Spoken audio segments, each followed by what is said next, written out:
Bonjour à toutes et bonjour à tous, j'espère que vous allez bien, que vous avez passé une bonne nuit ou une bonne journée, suivant les endroits où vous êtes, évidemment, le fuseau horaire sur lequel vous êtes. À partir du moment où vous parlez français, vous allez me comprendre, sinon ça va être plus difficile, évidemment. Allez, on va parler du Bitcoin, de l'Ethereum, ça c'est international, c'est mondial, nos crypto-monnaies.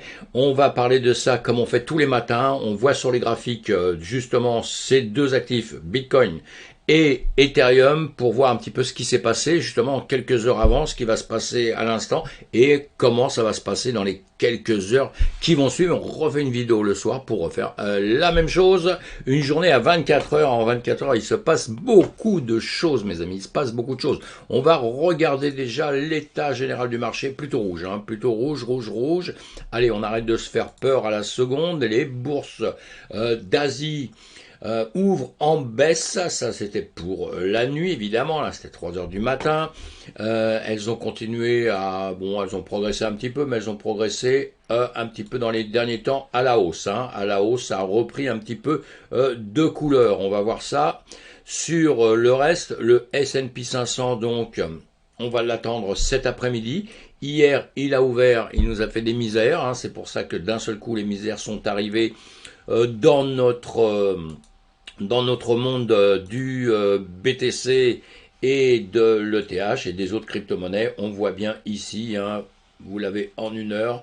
J'espère qu'on le voit bien sur mes écrans, en grande mèche là, boum boum boum, c'est bien tombé mes amis, c'est bien tombé. Donc on a souffert pas mal, mais bon, c'était quasiment, j'allais dire prévu, c'est jamais prévu, ni les hausses ni les baisses, mais doit toujours aller dans un sens un jour ou l'autre. Donc voilà, allez, on regarde ça, le BTC en 24 heures, on a perdu 5%, l'Ethereum a perdu 8%, et je pense que si on descend sur d'autres, ça va être un petit peu pareil, du 9%. Du 5%, du 4%, du 8%, du 15%, du 10%. C'est sûr qu'il y en a qui vont perdre plus que d'autres. Si on regarde sur les 100 premières, celles qui auraient augmenté un petit peu du 1%, et ceux qui auraient perdu le plus, l'Ethereum classique 15%. Bah oui, il était bien monté, donc c'est normal qu'ils perdent un peu plus. On n'oublie jamais que ça monte, mais que ça peut toujours redescendre. On ne doit jamais oubliez ça, les marchés classiques, donc parisiens, comme je vous dis tous les matins, je les suis à l'ouverture. C'est pour ça que je fais cette vidéo juste après. Je file mon café comme ça, peut-être ça, je vais parler un peu mieux. Et donc on voit bien l'ouverture, ça a monté. Voilà, donc ça a monté pour le DAX, pour le 440, on a baissé pour ensuite remonter. Voilà, donc hausse après une baisse, évidemment ici, et sinon sur le DAX, lui carrément hausse, baisse, et on a remonté. Tout ça c'est en 5 minutes, donc en 5 minutes ça change très vite évidemment. Allez, on le met en 15 minutes pour voir un peu plus, mais ça, on en revient exactement au même. Donc dans les derniers moments, on remonte. Voilà, c'est un peu normal de reprendre un petit peu de couleur quand on prend une grande baisse. Alors là, on regarde en jour sur l'Ethereum et sur le BTC à gauche, l'Ethereum à droite. Et là, nous voyons donc en mois, on voit toujours ce qui se passe là sur le BTC. On a eu 2 mois qui étaient les uns à côté des autres, comme ça, vous pouvez l'analyser en 2 secondes comme ça, où il s'est passé pas grand-chose, on va dire. Et là, le dernier mois, on a plutôt tendance à vouloir baisser dans le mois. L'Ethereum, lui, en revanche, il avait fait une grande bougie verte, il était monté un peu, on a une marche qui est un peu plus importante sur l'Ethereum pour redescendre, je parle de la descente, pour retoucher le plus bas qu'on a touché il y a quelques temps. Si vous regardez le BTC à gauche, et bien de là, on va dire en gros, on peut perdre du 10% pour retoucher le plus bas là, et sur l'Ethereum pour aller retoucher le plus bas, on a 60% de marge là, quasiment encore. Donc, vous voyez, on a une marge qui est un peu plus grande sur l'Ethereum. Mais enfin, ça ne veut rien dire tout ça, c'est pas la peine, on ne va pas penser qu'à la baisse. Malheureusement, quand elle est là, on essaye de faire face à ça. Donc, on va regarder en journée.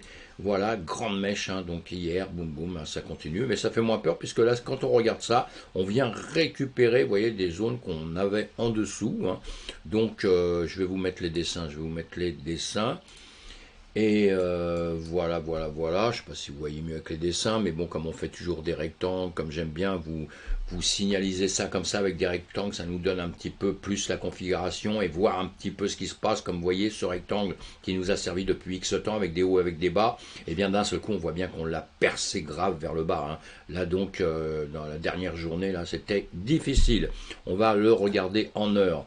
voilà, en heure, tout de suite. Donc, on a cassé notre zone hein, hier, hier soir, nous étions ici.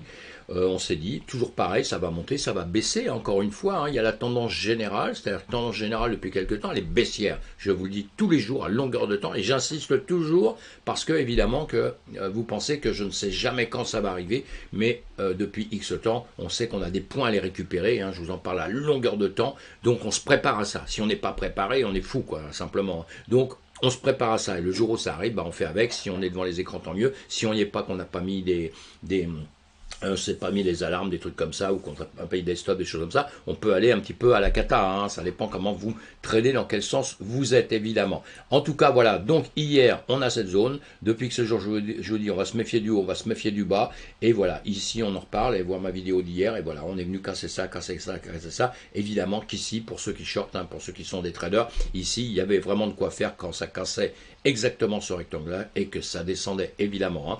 Ceux qui l'ont fait, tant mieux, ceux qui l'ont pas fait, c'est pas grave, ceux qui ne connaissent pas, eh bien, on apprend tout doucement, on s'énerve pas, on va cool là-dessus, et le monde ne s'arrête pas, la vie ne s'arrête pas, hein. Ce qui est raté un jour, on le récupère un autre jour, hein. Ce qu'il faut surtout pas en trading, c'est la précipitation, et le fait de ne pas savoir ce qu'on fait, et d'aller un peu au flanc, hein, pile ou face, hein, vous savez, pile ou face, pile je gagne, face tu perds. Bah, dans le monde du trading, ce qui est assez étonnant, le pile ou face, c'est toujours perdant. En gros, c'est toujours perdant. Quand vous connaissez bien, vous apprenez bien, il n'y a aucun problème, vous allez tirer vos billes. Mais si vous ne connaissez pas, c'est toujours perdant. Croyez-moi, hein, le pile ou face ne fonctionne jamais. Allez, donc là, on va masquer les dessins, on va regarder sur l'indicateur. Si je les ai mis, je ne les ai même pas mis. On va mettre ça, on va mettre l'Ishimoku. Voilà, on va se mettre l'Ishimoku tout seul. Voilà, voilà, voilà. Donc hier, on en parlait, donc comme d'habitude. Matin et soir, je répète, on avait le nuage, je vous disais, voilà, tant qu'il se passe comme ça, il se passe rien, effectivement, il se passe rien, puisqu'on était en train de ranger, hein, si on avait vraiment fait des zones, on était en train de ranger, donc voilà, c'est un peu triste, on s'ennuyait, etc., etc., et d'un seul coup, eh bien, voilà, boum, il a tout percé. Alors j'ai un truc qui s'inscrit sur mon écran, j'arrive pas du tout à l'enlever, si quelqu'un, ah si, il s'est enlevé tout seul là, mais je suis bien embêté avec ça. Allez, donc ici, on voyait bien, hein, notre nuage, on était en nuage, voilà, on est passé au-dessus, on est revenu hier, on est revenu, on continuait comme ça à ranger, et d'un seul coup, on a tout pété. On a tout pété, ça veut dire, la lagging spine, elle était déjà un petit peu comme ça, là, on savait pas trop où aller. Elle a tout percé, évidemment, puisque les prix ont tout percé. Hein. Cette lagging spine, hein, cette Chikou, elle suit évidemment nos bougies, hein, sauf qu'elle, elle ne suit pas les mèches, elle s'arrête au corps de bougie. Hein, voilà la différence. Hein. Et la différence est qu'elle est en 26 temps en arrière, ce qui nous aide bien à prendre des positions, ce qui nous aide bien pour beaucoup de choses. Allez, on n'est pas là pour expliquer les Shimoku, on est là pour voir le dessin. Et là, bon, on a tout cassé. Donc tout cassé, on est resté sous la Tenkan, on a descendu sous la Tenkan, et là, en revanche, on vient de repasser au-dessus de la Tenkan, un petit rayon de soleil, peut-être ça va remonter, mais pour l'instant, hein, vous avez vu qu'il n'y a rien à dire, hein, rien à dire. Est-ce qu'on va descendre plus bas? La question, elle est là. Est-ce qu'on va aller plus bas ou pas plus bas? On a encore une zone, de sécurité, j'allais dire, parce que moi, la zone de sécurité, pour moi, elle est jusqu'à 17 500. Il n'y a pas de souci avec ça. Si on casse les 17 500, là, on peut peut-être avoir chaud au mich. Hein. Mais pour l'instant, tant qu'on ne les aura pas cassés, ça va. C'est une zone sur laquelle on travaille depuis pas mal de temps. Je vous la refais voir. Comme ça, on la voit avec, là on est avec le nuage, comment, voilà, on voit bien que on vient à ce bas ici, qui est 17 000, 600, 500, des choses comme ça, eh bien on voit bien que pour l'instant on travaille au-dessus depuis X temps, donc on est simplement revenu rechercher ça. Et on est revenu chercher des liquidités, hein, un petit peu d'argent qu'il y avait à prendre en dessous, hein, que tout le monde a besoin, hein, puisque le trading, ça ne vit pas d'air pur et d'eau fraîche, ça vit d'argent, et la finance vit de son argent, justement. Et donc voilà, donc c'est un peu normal ce qui se passe là, savoir quand ça allait se faire. On ne savait pas, mais ça c'est fait. Maintenant, il y aura des choses aussi à récupérer au-dessus. Donc pour ceux qui adorent que ça remonte de temps en temps, ça risque de revenir un petit peu au-dessus, aller récupérer un petit peu de pognon au-dessus, d'accord? Mais en revanche, il ne faudra jamais oublier quand même qu'on reste encore baissier pour l'instant. Maintenant, tout ce qui se passe ici, moi ça ne me déplaît pas, puisque je le dis depuis X temps. Est-ce qu'on est en train de recharger? Est-ce qu'on est en train là on se bat, hein, les vendeurs, les acheteurs, tout le monde se bat. Qui va avoir raison à la finale, on va dire? eh bien, on va le savoir dans quelques temps. Malheureusement, on ne peut pas le deviner. Personne au monde le devine. On a tous une idée. On sait que ça va repartir, mais quand, on ne sait pas. Tout ce que je crains pour l'instant, c'est que ça casse en dessous de ça, que ça vienne très très bas. Et là, on serait peut-être un peu plus embêté. Hein. Donc voilà, je vous mets tout en même temps. Il y a plein de manières de voir le marché. Moi, ce qui m'intéresserait, on va dire que ce grand range, cette grande zone qu'on a depuis pas mal de temps, moi, sincèrement, c'est un désir. Un désir. Hein. Ma grand-mère me disait, on dit pas je veux, on dit je désire. C'est pour ça que je dis ça, mais là j'aimerais bien dire je veux que cette zone nous serve vraiment. Vous voyez, cette ligne, cet ETH qu'on avait, cet ATH, pardon, cet ATH qu'on avait en 2017, fin 2017, des 20 000, là, 19 000 et quelques. Je voudrais que ça nous serve d'assise et que c'est pour ça que tout le marché réfléchit ici et que d'un seul coup on reparte. Hein, on aurait pu se faire une, deux, et puis là on partirait sur la troisième, beaucoup plus haute. Voilà. Maintenant ça c'est peut-être du rêve, du fantasme, et on verra bien parce qu'on risque, si on casse les 17 500, de partir plus bas. Quand on voit ce qui se passe depuis hier, encore une fois, on n'oublie jamais que les marchés tombent beaucoup plus vite qu'ils se remontent, d'accord. Donc on va rester prudent, Voilà pour ça. Ce qu'il faut dire en ce moment, comme je le dis, si vous n'êtes pas un trader, si vous n'êtes pas un spécialiste de la chose, vous restez calme parce que ce sont des périodes qui sont justement dangereuses, hein, on le dit depuis X temps. Et puis à un moment donné, il faudra attendre pour les débutants traders, tout ça, qu'on ait des signes très importants. Là hier, c'était quand même un signe important. Il ne faut pas que je dise de bêtises parce que ceux qui suivaient ça de près et qui suivaient cette zone, hein, comme je vous l'avais marqué ici, là évidemment qu'il y avait des trades à prendre, avec remettre des stops juste au-dessus. Hein, mais on pouvait tenter les trades puisque, voilà, hein, vous avez vu d'un seul coup, il a fui. Le seul problème, c'est que ça se passe souvent, à quelle heure c'était ça? Hier soir, 19h, ça a fui. Oui, ça a fui, c'est le moment de dire, à 19h, donc c'était encore pas trop tard pour voir. Ce que j'allais dire souvent, c'est qu'on n'est pas devant les graphiques, on n'a pas, on sait pas, on n'a pas passé des ordres, des machins, etc. Si on n'est pas champion du monde, donc on peut rater tout ça évidemment, hein, mais si on est dedans, on voyait bien qu'il y avait quelque chose à faire. Allez, on va aller voir le TH. Le TH malheureusement, alors là je vais dire aussi autre chose avec ça. Le TH, eh ben, il a suivi la mode, il a suivi la musique. On va le voir en journée. En journée, vous voyez, bougie, nos zones, hein, que nous sommes mis. Là, le TH, on avait grimpé. On se demandait ce qu'on allait faire là-haut, s'il allait continuer à monter. Et non, il a baissé. Et là, je veux juste revenir encore sur une chose. Je continue à insister là-dessus. Le TH suit le BTC. Le BTC suit le marché traditionnel.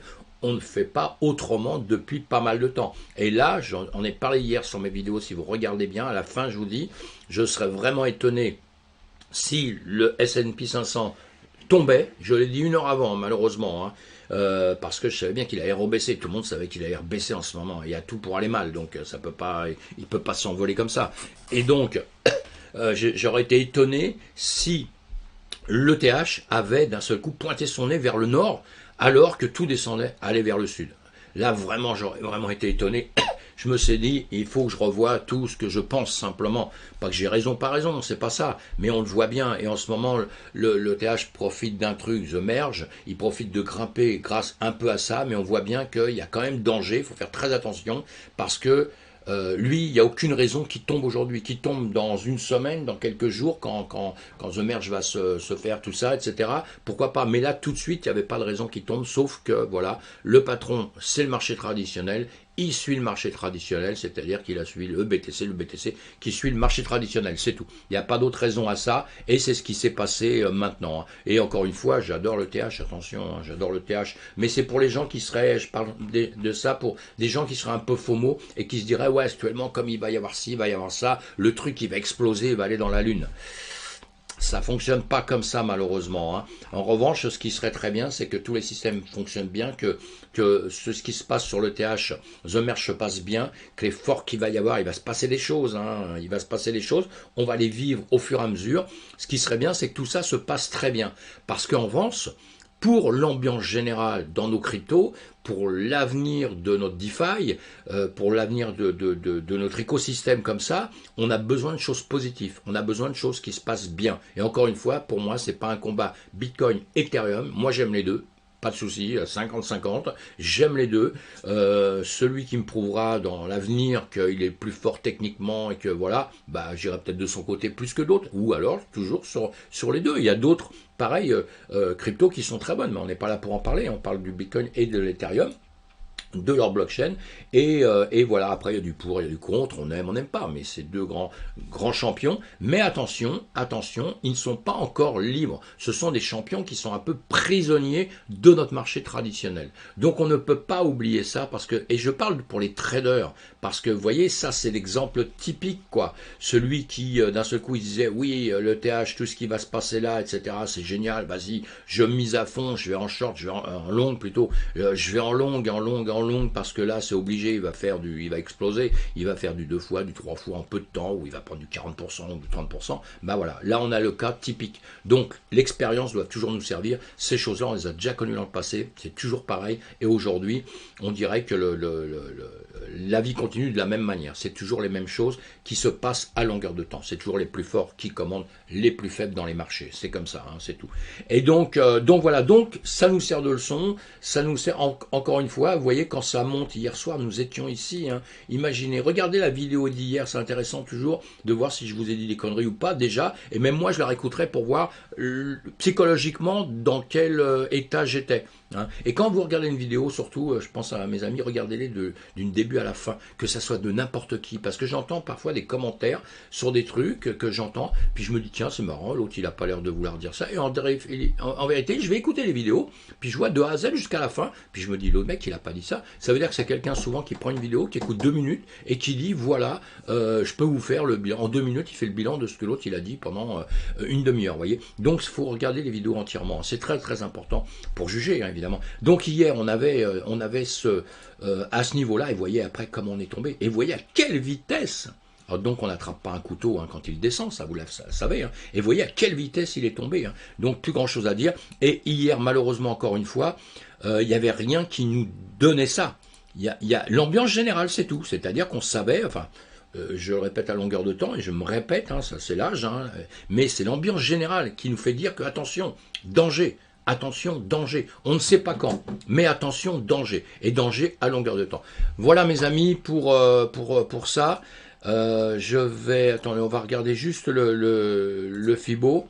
On va regarder juste le Fibo une seconde, quand même. Hop, là, j'essaye de faire ça. J'essaye de... Ah non, je ne l'ai pas branché, c'est pour ça que je me disais, j'arrive pas à le mettre, ce qui me paraissait quand même très bizarre. Voilà. Donc, hein, on a compris, hein, le nuage, tout ça, etc. On a tout cassé, on a tout percé, comme dans l'autre. Donc, pas grand-chose à dire. Hein, la Laginspan a tout cassé, tout percé, c'est parce que c'est la même chose, évidemment. On est en dessous de la Tenkan, la Kijun, on est en dessous de tout. Hein, donc, on va laisser faire les choses. On va voir, on va rester prudent, et en espérant de remonter un petit peu. Maintenant, ce qui nous rassure dans les médias là, c'est qu'au-dessus, il y aura beaucoup, parce que tout le monde, du coup, là, plein de gens vont aller en short, et après, il faut aller récupérer un petit peu de liquidité au-dessus. Donc voilà, ça va se passer comme ça à longueur de temps. Voilà, dans les médias, si on n'est pas sûr de quoi que ce soit, on reste tranquille, hein, parce que là, on vient de prendre une petite décharge, hein, mes amis.